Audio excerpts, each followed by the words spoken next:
You may have already seen my video on the wooden Wild Mouse and Wild Mine rides, and today I'm back looking at the steel version, simply named Wild Mouse in Rollercoaster Tycoon Classic. A lot of things that can be said of the wooden Wild Mouse are also true of the steel version.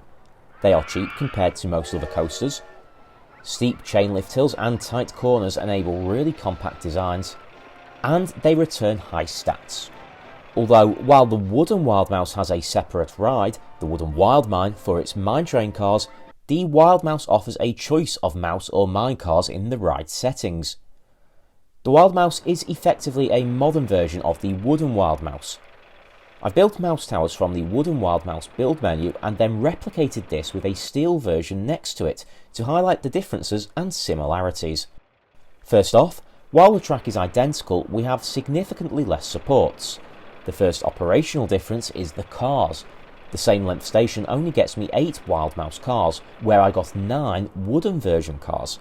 But the Wild Mouse cars fit 4 passengers each, while the wooden version only takes 2. So I get 32 passengers on a full Wild Mouse ride and only 18 on a full wooden version. A wooden Wild Mine, I should point out, would get 20 passengers if you use the 2 cars per train option, but a spinning Wild Mouse beats them both, with 10 4-passenger cars possible with the same length station I've demonstrated here. Of course, most bigger coasters do dwarf this figure and have a much higher throughput than any of the Wild Mouse rides. Now let's look at the stats. Interestingly, the Wild Mouse is slightly shorter than its wooden version despite using an identical track here. I believe this is due to the size of the cars and the way the game calculates the ride length, but if anyone knows for sure, let me know in the comments. On the headline stats, the wooden version performs slightly better, a shade higher on excitement and intensity, while being a tiny bit easier on guest stomachs. But for the increased guest turnover, I'd go for the steel version if both are available. There's one track element Wild Mouse coasters have that their wooden cousins don't. They can take sloped turns. As I covered in the wooden Wild Mouse video, corners can't be banked on these coaster types, and this can cause you to lose control of your intensity rating. The smaller the turn, the higher the lateral g-forces, so if you're travelling quicker than 28 miles an hour, that's 45 kilometers per hour, you'll need to use either brakes or a wider turn. And that's another benefit of the steel version. Wooden Wild Mouse coasters don't have brakes or block brakes, but the steel version does.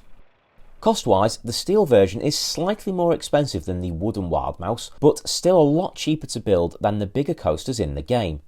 As for stat requirements, again, these are generally the same as a wooden Wild Mouse, although you can get away with smaller drops. That's because the minimum drop height is 4 meters or 13 feet for a Wild Mouse, but 6 meters for a wooden version. You also only need 2 drops rather than 3, but still need a top speed of 16 miles per hour, and a track length of 558 feet, and 1.5 lateral Gs or higher. As always, if you miss any of these requirements, your stats are halved for each one.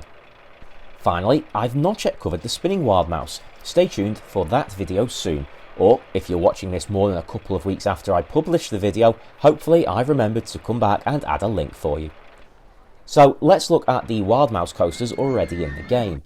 The build menu offers us Steel Squeak and Fungicide in the build menu, which both showcase the best way to use these rides: cheap, compact designs which deliver big on excitement and intensity. Flying Dutchman Goldmine from Six Flags also achieves this and does so using the mine cars. You'll also find this ride already in operation when you begin the Six Flags Holland scenario.